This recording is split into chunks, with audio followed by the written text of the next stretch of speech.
April 21st, 2022. Um, if you haven't yet, please subscribe in all our channels. Uh, YouTube, twitch.tv, Apple Podcast. And if you're listening on Apple Podcast, please leave a rating and review. It will help us out tremendously. And if you have a smart speaker, you can listen to us on there. Visit our website, thesportscast.net, or also our app, The Sportscast for iOS. It's that time of year. Tyson Fury coming out of the woodwork. I hear some clips of him on the radio sometimes, and he's hilarious. But anyways, we got Sean from the UK. What is going on? Welcome back to the Sportscast. Thanks for having me as always, Santiago. It's a pleasure, and I'm looking forward to this weekend. Every time we get together on the Sportscast, it's always about either a big fight or it's about something that's just ridiculous in the world of boxing.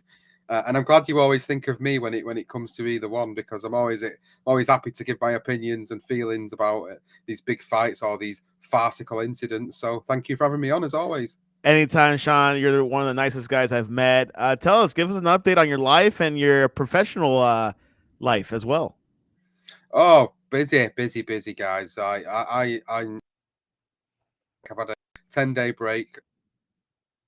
A holiday home not too far from where I live, so we just traveled there with the family over the Easter period, had a break. Still busy with the podcast. Obviously, you guys know me in the US for doing the podcast and all the different series that we have. So I'm back. I'm busy doing podcasts. This is my first one this evening. It's 5 p.m. in the UK now, so by 8 o'clock this evening I'll be doing another podcast that's going out tonight as well. Again, it's another podcast relating to this heavyweight fight. It's relating to the last time two British fighters entered the ring in the UK to contest the world heavyweight title. So we are going to be talking about Lennox Lewis versus Frank Bruno from 1993 in tonight's podcast. That'll be going out a little bit later on all our platforms. But the main topic of conversation for this one with you, Santiago, is Tyson Fury and Dillian Whyte, World Heavyweight Championship, WBC and the Ring Heavyweight Championships on the line. Saturday night, how excited are you for it? And what's the perception of this fight in the US at the moment? You know something? I've been hearing the previews on the radio. I've been hearing the clips, watching the YouTube video. I was asking you about like the Wembley Stadium location. You thought, no, this is not the first time. So when I saw that, I was like, wow, this is huge. Event sold out, 93,000 people. So it's gonna be a really packed Wembley. I know Wembley as a place, for football, FA Cup, championship games, England, the Euros. But seeing a boxing match in Wembley is historic. Fury, I love him. Whenever he talks, I listen. I mean, obviously his little brother, was going up against Jake Paul about a couple months ago. I heard Fury talking crap about it. And now for this fight, he's looking forward to it. He's motivated in his home country. Two Brits on the heavyweight, which is, I guess, is unusual, might be a strong word. But what is your preview about that? Is this one of the biggest fights in a while? Or, hey, it's post-COVID. It's time for a big fight like this. It's the biggest British heavyweight fight for a long time. Yeah, absolutely. It's a good way to put it. Like, I was just talking about it then when I said the last time two Brits fought for a world heavyweight title in England, in the UK, was 1993. And that was like 29 years ago? 29 years ago. And now 29 years later, we're getting two Brits fighting for a heavyweight title once again. 94,000 people at Wembley Stadium. Initially, the application was for, I think it was 80,000. That was accepted. And then when that sold out within minutes, the promoter, Frank Warren, basically asked the local council for an extension to be able to put it up to 94,000. So 94,000 tickets have apparently sold out. And it's going to be a packed house on Saturday night in Wembley Stadium. And you know what? It's a huge fight for boxing. A huge fight for British boxing in particular. But there's obviously, a moan that we're going to have here. I call it the 3 or 5 minute moan, which is what we do in our podcast. We always have a bit of a moan about something every week. And the biggest moan for me is something you've mentioned to me off air, which is You've heard there's a bit of a pretty weak undercard, and that is the case. It is very weak undercard. But the excuse for that, the excuses that the promoter brings to the table for that is that when the purse bids were put up for this fight, Frank Warren, Queensberry Promotions, in association with Top Rank Promotions, they put up £41 million, or about $45 million. And that was literally the majority of their money and their budget just for this main event. So what they're saying is the undercard is, if people have got criticism about it, it's because of the fact that they've spent all the money on this one main fight, and the rest of the money is for everything else. So they've only been able to put a certain amount of fights on. They've only been able to pay fighters a certain amount of money to fight on this card, which makes it weaker, a lot weaker for the event that it is. Because this is my personal opinion, and everyone's entitled to it. Two British fighters fighting for a heavyweight title in England, in Wembley Stadium. This should be a huge card. There should be more fights on there involving British fighters that are fighting opponents that are worthy of fighting them. You've got Tommy Fury. You mentioned him earlier. He's fighting a nobody. No disrespect to his opponent in that regard, but nobody knows who he is. There's a couple of fighters on that card who are fighting journeymen or fighters that are sort of lined up for them to beat and look good doing so. That's not the type of card we want to see. We want to see at least 2 or 3 other fights on that card where fighters are fighting live opponents that are going to potentially beat them, as opposed to fighting guys that are just there to survive and get a paycheck. And that's the unfortunate event about this whole thing for me, is like, we're going to get to see this fight, which I do think is going to be a great fight, and we'll talk about that, of course. But, that's probably going to live up to the expectation, but the whole card isn't. But then, I suppose, in the grand scheme of things, what will you remember from this card? If this fight turns out to be one of the great heavyweight fights of the last decade, are you really going to be that bothered about the rest of the card when it's all said and done? I mean, that's the question I'd sort of ask you, Santiago, is, given the position that I've mentioned, if this fight turns out to be a fantastic fight that's remembered for 10, 15, 20 years, will you be even that bothered about how poor the undercard was? I wouldn't think so. I think if I had to look at the past fights, Sean, I don't remember the undercards. I really don't. Like, yeah, you might point out, well, that's when Mike Tyson got big or whatever. But I wouldn't. I think the big fights overmatch the undercards by far. I mean, I watch a lot of boxing, events for the past 20 years, obviously, but the undercards, man, I can't even name one right now. I can't. I mean, maybe wrestling, but not boxing. How about you? It's a fair comment. I mean, that's probably what I think people will remember is how good of the fight, or how good this fight is. Hopefully it won't turn out to be a stinker, and hopefully it won't be too strategic where, it makes it unenticing and lackluster. I genuinely hope it turns out to be one of the great British heavyweight fights of all time. I really do, because we have got 2 guys in there that I think will go for broke no matter what, and that's what I think is what's exciting about this. Is you've got one fighter in Dillian Whyte who has clawed and scratched his way to this moment in his boxing career. I mean, Dillian Whyte started on all the small hall shows. He started on all the shows that don't get televised, that have no coverage, where the media don't attend them that often. He started on the very bottom of the ladder. Whereas Tyson Fury was a little bit higher up because he was put onto a platform because of his stature, because of his family lineage, his heritage. There was a story there with him from day one. So he was always given more exposure than someone like Dillian Whyte. So for Dillian Whyte, I said it on our podcast earlier this week, he's clawed, he's scratched, he's fought his way, he's took risks, he's took chances, he's lost on his way to this point, and he's got to the point where he fully deserves it. So I expect nothing less than a guy that will go out on his shield, that will literally have to be carried out of the ring. And it's horrible to say it, but that's the type of mentality he has as a fighter. He would rather be carried out of the ring than just succumb to, Fury's tactics within the ring. He'll go for broke, and if it means he gets knocked out, then he gets knocked out. But at least he'll walk away from it saying he tried.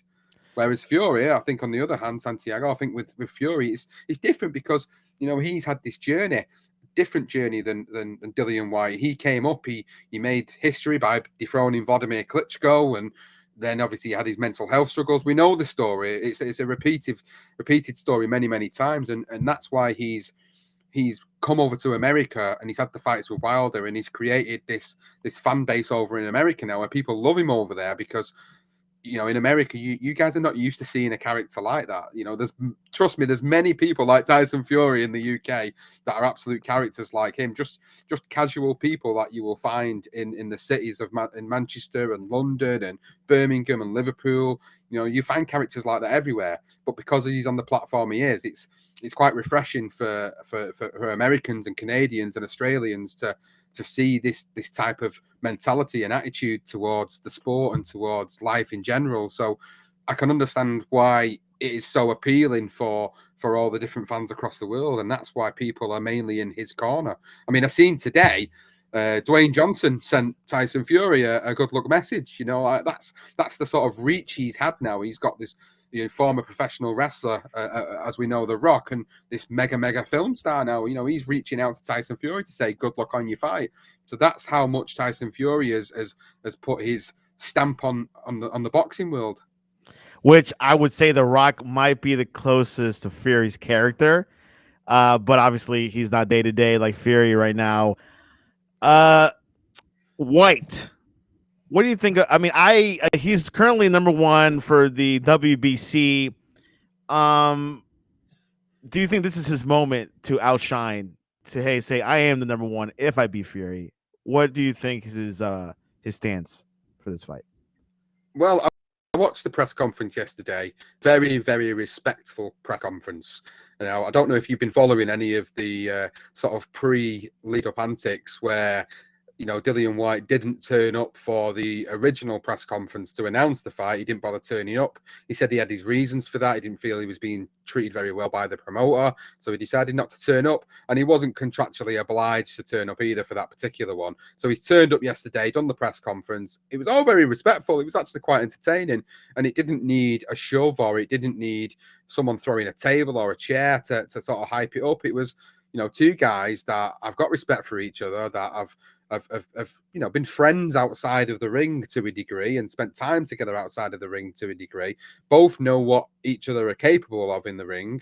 And what I got from Tyson Fury's side was that, you know, at first when I seen him the day before in the open workout, he looked a bit flabbier than he normally does. I mean, he's not the stereotypical, you know, physique of a heavyweight boxer, but he's very effective at what he does. And he looked a little bit flabbier, and I thought, you know, is he overlooking Dillian Whyte here? I actually started to wonder, but then after seeing the press conference yesterday, I actually thought, I think he might have trained really hard for this. He might have trained the hardest. He says he's trained the hardest he's ever trained before, and I think he might have done because I think he knows the danger that Dillian Whyte possesses. Like Deontay Wilder possessed a danger element, and it was always the big right hand. It was always, if he gets through with that big right hand, he's going to hurt you. He's going to put you down like he did to Tyson Fury.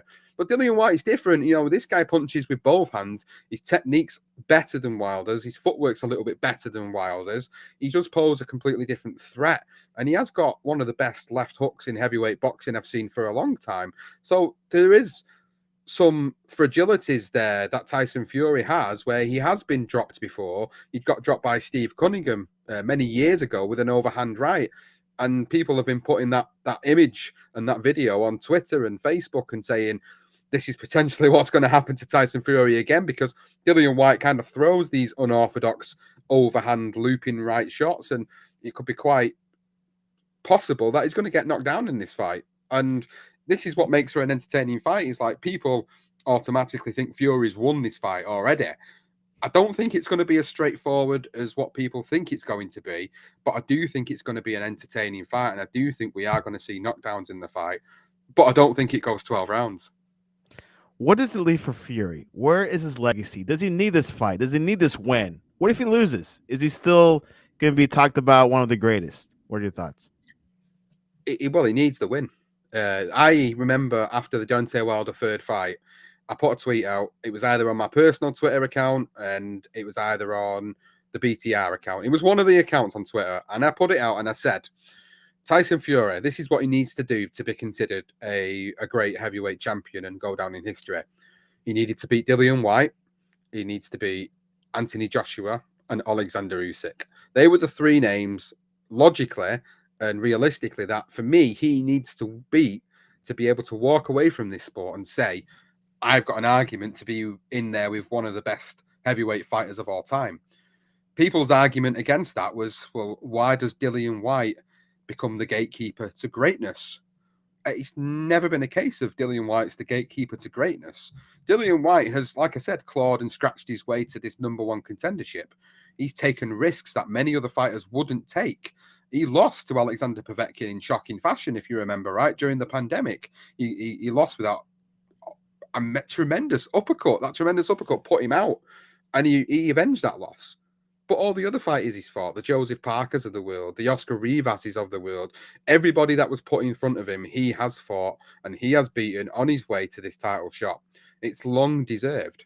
So he's going to go in there and give it his all. But Tyson Fury needs this win. And no matter what Tyson Fury says about, oh, I can retire after this fight, I'm considering retiring after this fight, surely if he retires after this fight, he's not really legacy fulfilled for me. I think at his age, I think he's probably got a year or two left in the sport. For me, the way I see his career now has to be, he has to beat Dillian Whyte, and then he has to fight the winner of Alexander Usyk and Anthony Joshua when they fight again later this year. He has to fight the winner of that.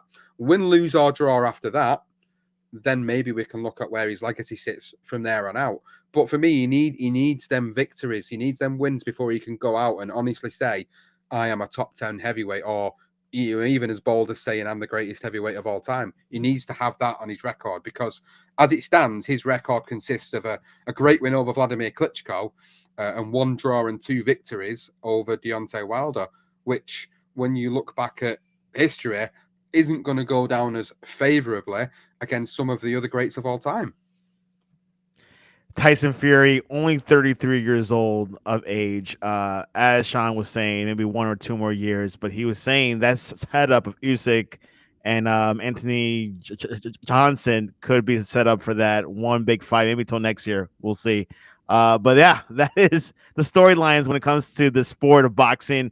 Looking forward. Let's go into the undercards and see how much Sean knows about these guys, and we'll see if he can predict a winner. Let's go for the super featherweight match between Anthony Casachi versus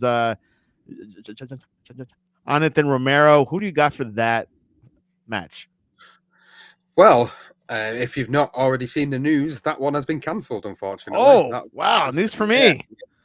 Yeah. So that fight's been cancelled. It's been pulled off the card because Jonathan Romero couldn't get a visa in time, and in replacement of that is actually a really good replacement fight between Eko Asuman and Darren Tetley. British fighters will know both of these guys as being fighters that are on the cusp of moving forward in the career to sort of European level. So they were supposed to fight next Friday, the famous York Hall in Bethnal Green in London, but they've brought that fight forward now to the undercard to replace the Cacachi versus Romero fight. So that's a really, really good fight, by the way, and will act as a chief support for the main event. And I think picking a winner, Eko Asuman is a fight I would recommend that American and Canadian fans should go and look out for. You know, he doesn't get the same level of exposure as what many other fighters do, but he performs in the ring, and that's all that matters. And it won't be long before people start talking about him as a great fighter and start mentioning world level fighters for him to face. He's got to get past Darren Tetley, of course, this weekend, but it is a great fight. It is a great replacement fight. I feel for Anthony Cacachi because he trained for 3 months for this fight. He spent 3 months away from his family, and he put a bit of a heartbreaking post out on social media yesterday about it. I feel so sorry for him, but this is sometimes what happens in the sport. It happens. Isaac Lowe versus Nick Ball. So Isaac Lowe, for anybody who doesn't know who he is very much within Team Fury. He lives the gypsy lifestyle for quite a long time. Never really fulfilled the potential he to predict to get. Guy I've been following from day one. When I first got into boxing media or even going to shows, Nick Ball was one of the first fighters I seen at the very start of his career. So I've seen Nick Ball's career from the start, and I've seen his progression. And looking at the size of him, he's only about 5'4", and you look at the size of him against most of his opponents, and you think, nah, he's physically outmatched. But I tell you what, he makes that advantage of being small an advantage indeed.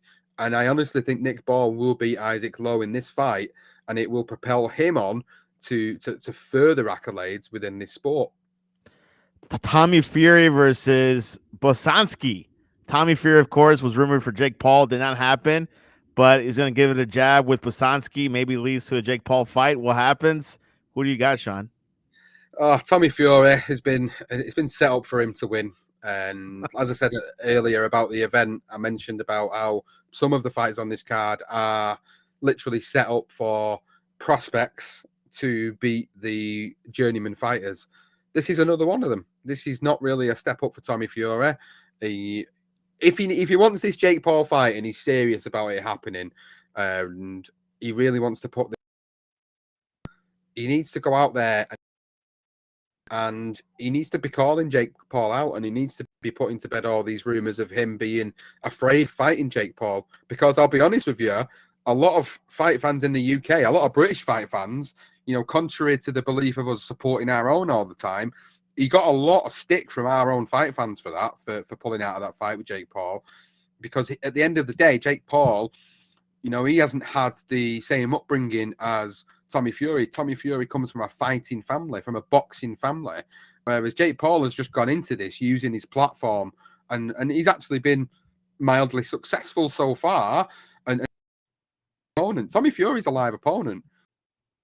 Fury's not fought nobody as well, so it does actually intrigue me to see like these two guys get in the ring. As much as I've never really supported the whole YouTube boxing thing, actually, Jake Paul seems like he's made some improvements, but you're never really going to truly know that until he fights somebody that is of a similar size to him, has actually got a winning professional boxing record, and isn't just an MMA fighter crossing over for a payday. When he fights a real fighter, that's when we're going to know if Jake Paul's taking this sport seriously or not. I agree. Jake Paul needs to fight a real boxer, and Tommy Fury might be the best bet for him. David Adelaide versus Chris Healey. Is this another setup? Yep, 100%. Again, I know Chris Healey. I've met Chris before. No disrespect to Chris. You look at his record through BoxRec, you'll know that he's got a 50-50 record. He's lost as many as he's won. Not to say that he might upset the apple cart here, but David Adelaide is being touted as another British heavyweight that's moving forward in his career, and that's what Frank Warren's trying to do. He's trying to slowly mature this fighter, and this is what Frank Warren has done for many years in boxing. He likes to mature his fighters quite slowly, so he'll build fighters like Adelaide up for 10-15 fights before he lets them loose on a live opponent, so to speak. So let's see what happens. I expect an Adelaide knockout. I expect him to knock Chris Healey out within 3 rounds, and then hopefully his career will progress following this, and he'll actually start to face tougher tests. Carol Itama versus Macau Siach. What can I say? Most of these fights on this undercard are literally meant. I know you're laughing, but you know it's true. Like, these fights are meant to showcase the prospects against the journeyman. It's as simple as that. Anybody who didn't know that before, this is how a lot of boxing works, in the sense that they need to build these fighters up. They need to build their reputations up. If you put a fighter in there after 2 fights and he fights a guy that's got a winning record, the chances are he's going to come up short pretty quickly, because he hasn't had the experience of fighting guys that have different levels of attributes. And although these guys are journeymen and they fight on the road and they fight every week or every other week, they know how to fight, they know how to survive, they know a lot of tricks to fight on the inside of the ring that'll teach these younger fellas to come through, and how to prepare them for the better, more skillful fighters. And that's literally how the business side of the sport works. So I expect victories for all the prospects on this. I'll be very surprised if there's an upset or if a journeyman takes the W on Saturday, but I highly anticipate that it will be you know, if you're looking down BoxRec's list, you'll see win, win, win, win, win, and then maybe in the main fights you'll get to see possible upsets, which you never know. We never know what's going to happen on Saturday. So Itama. Yeah, Itama all the way. Yeah, all the way, 100%. And I'm assuming Barney Smith over for Jafevis Hare, right? Yep. All right, 100%. I guess whoever's first is gonna win, pretty much.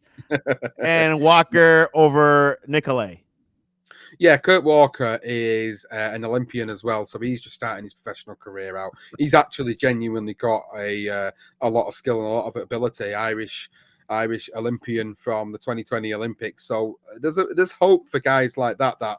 You know, you'll get to see them maybe fast tracked a little bit sooner because of their amateur experience being so deep, and they've had hundreds of fights, you know, through the amateur career, and he obviously went on to the Olympics as well. So, you know, for fighters like that, it's a little bit different. You know, they tend to try and fast track them a little bit more depending upon their experience prior to becoming professional. There you have it. Okay, now the main fight. Sean's the prediction of the week. Fury versus Whyte. How many rounds and who wins? Do you want a long answer or do you want the short answer? Ooh, the short answer can be like 2 minutes.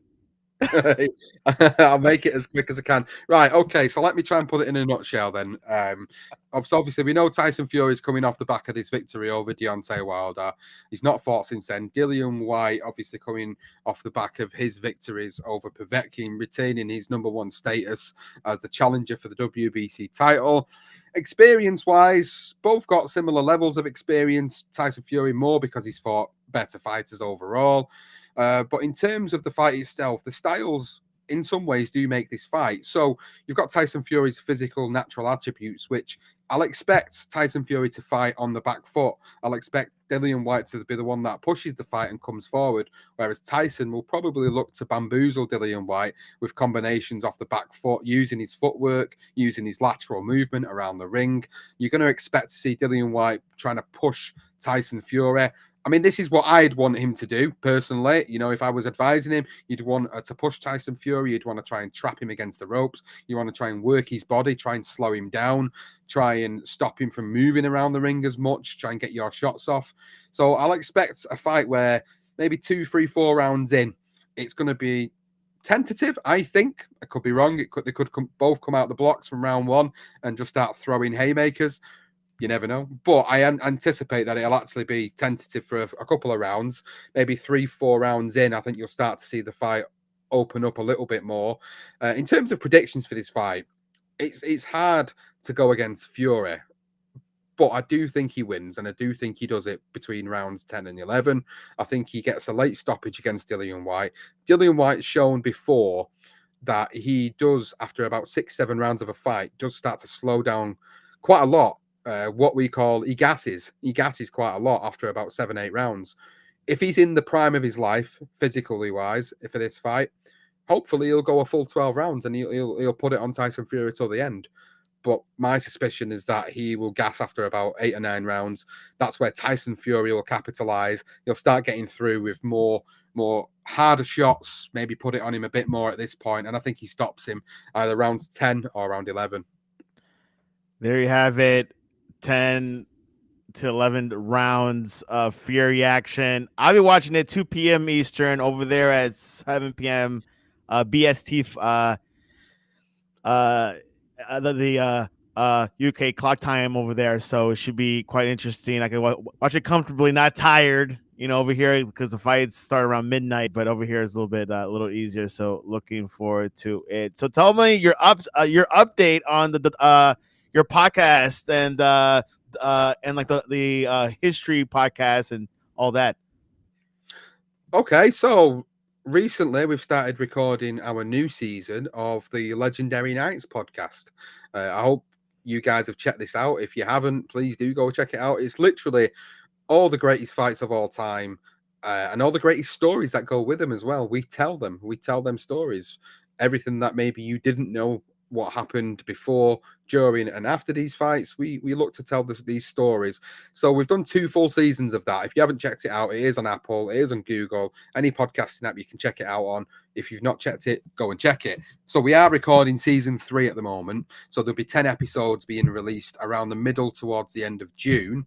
And then the Dark Side of Boxing, which is a lot of fight fans' favorites podcast at the moment, because My favorite, Darker Side, is it's probably the best. You guys well document these history events of these boxers. so the darker side of boxing, October is the proposed date. We haven't got a finalized list. We've got a list of 10 episodes again, but it all depends on the logistics of being able to make sure we can put them episodes out and have as much content as available within them, as in the stories.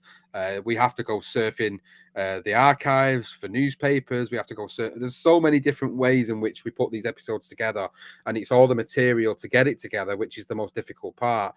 So we're looking at 10 episodes. We've got 10 episodes already ready to go, but we're just uncertain about sort of what order they're going to go in. So we'll be finalizing that list, and then we'll be looking at releasing that around the middle of October this year. And then career profiles, well, that's a continuous podcast. We look to try and do 1 to 2 episodes a month. The last episode was on Charles Sonny Liston.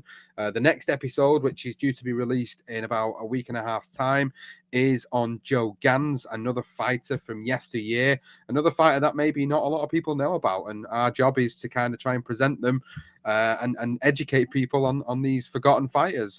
Not all of them are forgotten, of course. I'm not going to do them any disservice there, but some of them are from a very long time ago, and their stories, I feel, would need to be told once more. Yeah, today actually, Mike Tyson had an incident in the airplane. I think it was last night that he punched a passenger, and I guess the passenger was high or drunk, and Mike Tyson just shut him down by punching him. If you heard the story, I literally about jump on the sportscast. I seen it and I retweeted it from the Beta account, because I just thought, Mike Tyson, like, why? What possesses you as an individual, as a human being, knowing Mike Tyson sat in front of you? What possesses you, high or not, to go and piss this man off? Like, what possesses someone to do it? Because Mike Tyson, even though he seems to be a lot more chilled out these days, a lot more relaxed as in his demeanor, he's still always going to have that demon side to him. And he says it himself in his podcast. He's always going to have that there. So this man's patience can only be tested so much, no matter how much he's calmed down over the years. And this guy, I've watched the video, I retweeted the video. This guy was an absolute jerk. As simple as that. He was obviously high or drunk or whatever it was that was up with him. Why did he antagonize Mike? Why did he choose to do that? Because, I mean, you just don't do it, do you? Like, why would you do that to Mike Tyson? You know what you're going to get. Some people just cross the boundaries and the limits, don't they? And this is what happens. And now that what's going to be so sad about this now is this guy is probably going to go like, oh, I've got life-changing injuries, or I can't go out of the house anymore because I've got anxiety. This will be the sort of guy that tries to milk this now, which is sad because, you know, Tyson's, like any human being, has just been pushed to his limits and he's reacted to it. or maybe was it a publicity stunt for him to come back to boxing? I wouldn't go as far as that. I genuinely watching that video, this guy's pissed him off. It's as simple as that. This guy's just been, it's like when you go in an aeroplane and you have that screaming, annoying child sat behind you. That must have been what it was like for Tyson. But he had a fully fledged adult sat behind him, acting like a 3-year-old, annoying him. And obviously, you know, you don't really want to condone the violence, but sometimes, you know, he's obviously done something to Mike that's pissed him off so much that he's attacked him. It's not always the way to deal with things, as we know. I'm not condoning it, but every man has his limits, and Tyson's got his. And obviously something's happened that's made him lash out at this individual, which... Yeah. Yeah, we'll see what happens. Too much mushrooms could. But hey, must be a privilege to get punched by Mike Tyson. Not many people can say that. No, not many people can say that. I'll tell you what, there is a bit of news, Santiago. I don't know if you're aware of this bit of news that's come out yesterday. Manchester's Ricky Hatton is coming out of retirement for an exhibition bout against Marco Antonio Barrera in I've Manchester in July the not heard 2nd. that. How old is he now? 43. That's not a bad age to come back, though. No, it's only an exhibition. It's for charity. Yeah. Him and Barrera have been pals for quite a long time, to be honest. And, you know, something like this, I don't disagree with because it's an exhibition. The rules are pretty straightforward. There's going to be no winner at the end of it. It's not a fight where, you know, they're going to have to put everything on the line to be a winner. It's not like one last hurrah for Ricky Hatton or Barrera. This is literally just they've got a pulling power. As fighters, they've both got a pulling power. Manchester will come out to see Ricky Hatton no matter what. But with Barrera also being on the other side of the ring, Manchester's going to come out even more because people are going to want to see Barrera, regardless of how past his best he is, or you know the fact that he's coming out of retirement to do this. It's a bit of a star attraction. It's them using their boxing notoriety to be able to do something good for charity, and for that, I can't argue against it. Might be the hottest ticket in town. I think so. I've already emailed them today, and I've already asked them. You know, how does the press get passes for this? How does our podcast get a credential to go into this event? Because Manchester's my hometown. It's where I live. I live within a suburb within Manchester, and you know, I would love to go to that event. I would love to be there. I'd love to be able to interview both Ricky and Marco for the podcast. So I was straight in there this morning, straight onto it, because I would love to get both of them onto the podcast and put some interviews out there and have a chat with them and go and see the people that'll turn up, because you can guarantee there'll be a lot of people from the UK within the boxing fraternity that will turn up for the event. So it would be good to go and see a lot of those people as well. Worth the listen. I hope you get those the access to these boxers, and hopefully and I'll for sure listen to it. Of course, Manchester is a bigger boxing town than London, right? Is that what I've heard? I don't think people from London would agree with that, but Manchester for me has been a hotbed for the sport for quite some time. They've produced some great fighters, some great world champions over the years. London is as well. I can't argue with London not being a hotbed for it. I think Fair it's open enough. it's open to opinion. That's what I'll say. It's open to opinion. Yeah, same here in the States. It's either New York or Las Vegas, and some say Los Angeles in the mix. So I wouldn't consider Florida, to be honest. Florida is getting into it, but they don't have the rules adjusted good enough as Las Vegas, per se. But it's all into debate. It's healthy banter. Why not? All right, Sean Bastow, what is the best way to reach you online to talk to you about what is the best British food to eat in the States? I was waiting for this to come up. So before we get into this topic, then you can find me on Twitter at Sean SEAN BTR Boxing. You can find me on there, or you can find the podcast at BTR Boxing Pod, and find all the other podcasts through that main Twitter account, or Facebook, or Instagram, or even YouTube as well. British foods, then Santiago. This is the best part of the conversation. British foods. I like it. It's fair.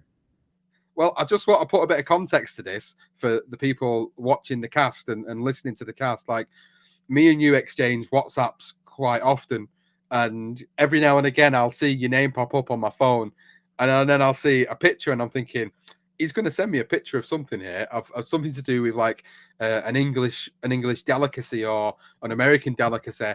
And a lot of the times I get to see like the British sort of markets that they have in America, and like for what it is for us, it's like ordinary box standard stuff that you would see in the average supermarket. But for you, it's like a niche, isn't it? Like you go there for that. And it's quite funny because I Googled more, and there's a couple more stores besides that one that I showed you. So there is a demand in some capacity.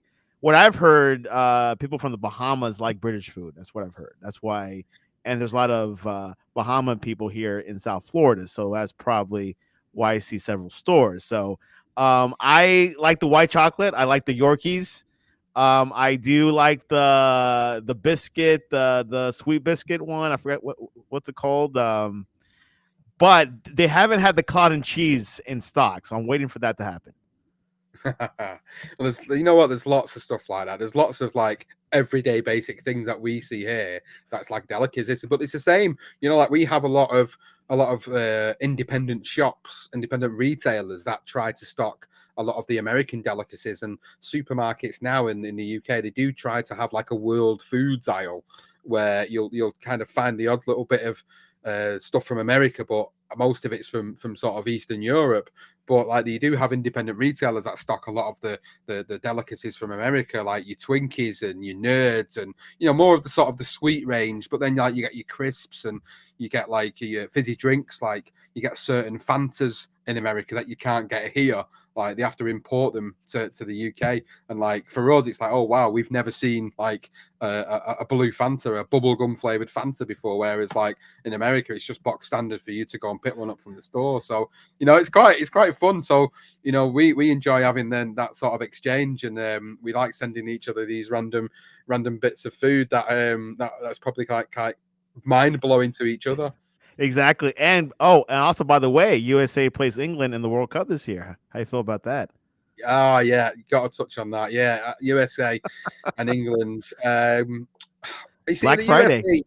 Yeah, the USA have always they've had moments in football or soccer, as you guys call it. They've had moments in soccer where the US teams look pretty good. They've had a lot of US players come to the Premier League. I think we've caught up, but that's my opinion.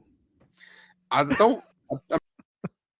not sure about that, but I think if soccer in the US was more of a predominant sport, and people were more invested in the sport, I think it wouldn't take long for the US to be on par with a lot of the huge teams of the world.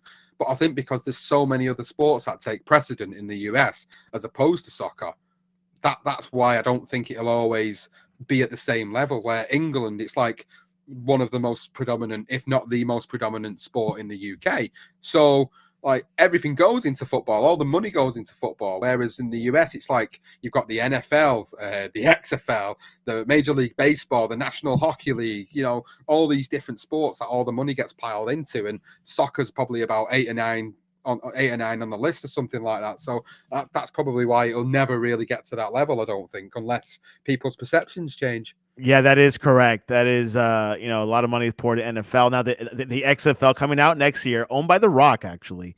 So it's a long way to go, but hey, as long as Christian Pulisic, scores for Chelsea, we'll definitely keep our name in the radar. Anyways, you can reach us at thesportscast.net or the Sportscast1 on Twitter. And tonight is Jersey Boys. They'll be previewing the NFL draft next week, which is a big event, by the way, Sean. NFL draft is not as big as the Super Bowl, but it's where they draft players from college football and could be the future of this NFL team, for example. So next Thursday night is going to be a big party, but I'll be watching the boxing match this week, Fury versus Whyte. Looking forward to it. 2 p.m. Eastern. I can't complain. I have to watch it. I can't. There's no excuses. Nope, there's no excuses. I'm looking forward to it. Looking forward to the fight. I hope everybody tunes in America, because genuinely, my last word on this fight is and I hope it doesn't come back to bite me, but I think this will be a fight to remember. I think this will be a fight that casual fight fans, people that don't tune in that often, will tune into it, and they will walk away with it thinking, wow, that was great. That was a great watch. And you never know, it might entice more people to want to watch the sport more. Hey, let's see what happens. Will it be monumental? I hope so. I hope so, for the sake of British boxing, that it isn't a stinker. And I hope so for all them 94,000 fans that have paid really good money to go to Wembley Stadium and have that experience, because it's an experience that probably only comes round once, maybe twice in a lifetime. Exactly. Well, get those pies ready. Sean Bastow, always a pleasure for you coming on to the Sportscast. Thanks so much. Pleasure. Speak to you soon. And this was your update.